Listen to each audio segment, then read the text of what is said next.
You'd be surprised. Sorry, I said. I don't smoke. You do now. It's a moral conviction. You? Moral convictions? You'd be surprised. No, Irna Aseyeva had moral convictions. Irna Aseyeva no longer exists. I stopped liking mornings a long time ago. I don't quite remember when, but I know it's been a while. I lie with my eyes on the ceiling. Here it comes again, drumming on the inside of my skull. You're a horrible person. You're a horrible person. Some people sell themselves for money. Others do it for power or love. I sold myself for an idea. You're stupid, too. I stretched in bed, summoned my courage, and threw off my warm blanket, exposing my body to the chilly air of the morning. Lately, I would open my closet and stare at the clothes hanging in it as if I'd never bought or even seen them before.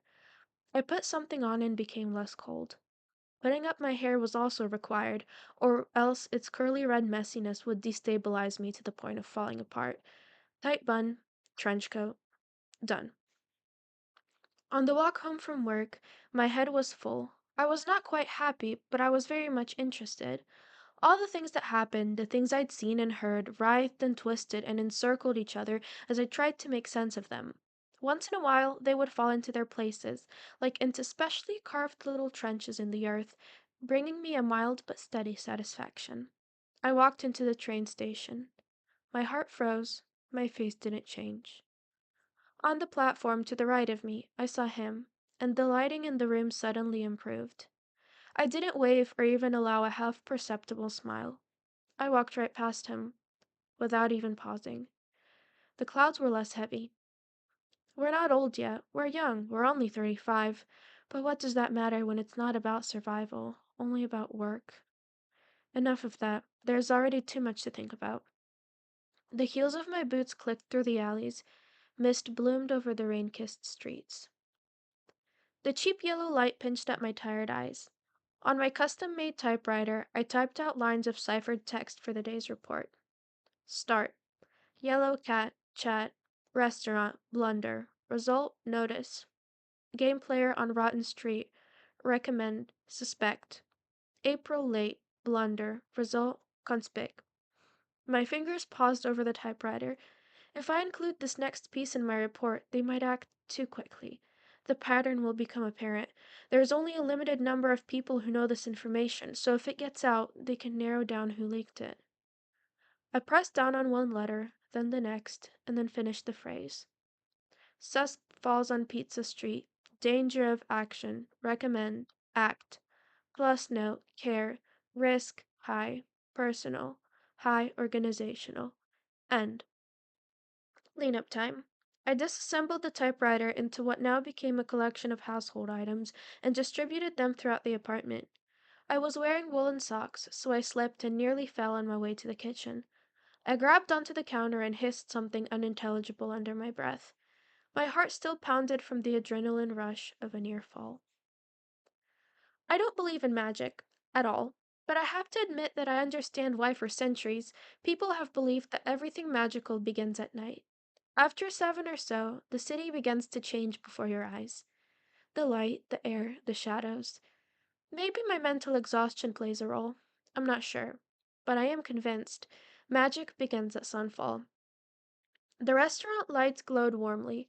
It was past midnight. Gentle jazz music flowed through the courtyard, and I relaxed at my table. I didn't hold a drink in my hand. The night was my drink, and I held it with all 6 senses. The people around stirred. A woman walked onto the stage. Her short dark hair gleamed with a mate light, while her black dress sparkled. She picked up the microphone, and the piano's melody slid into the song's introduction. I came here often, and every time I rediscovered how proud I was that Ava and I were colleagues. A man approached my table. I thought he was only passing by, but then he said, "Could I keep you company this evening?"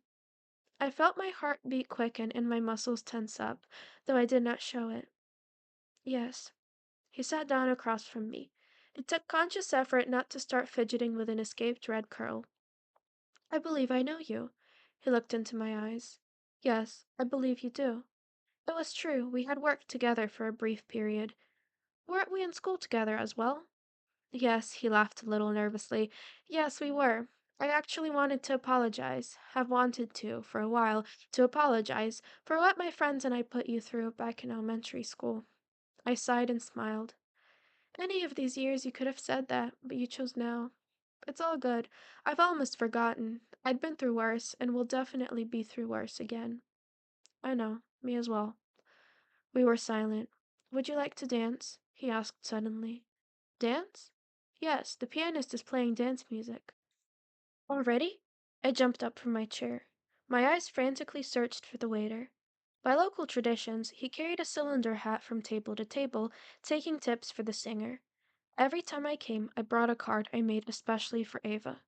My card had to be in that hat. Excuse me, I called after the waiter. Excuse me, I have a tip. Please tell Miss White she was magnificent as always. The waiter half bowed and was on his way.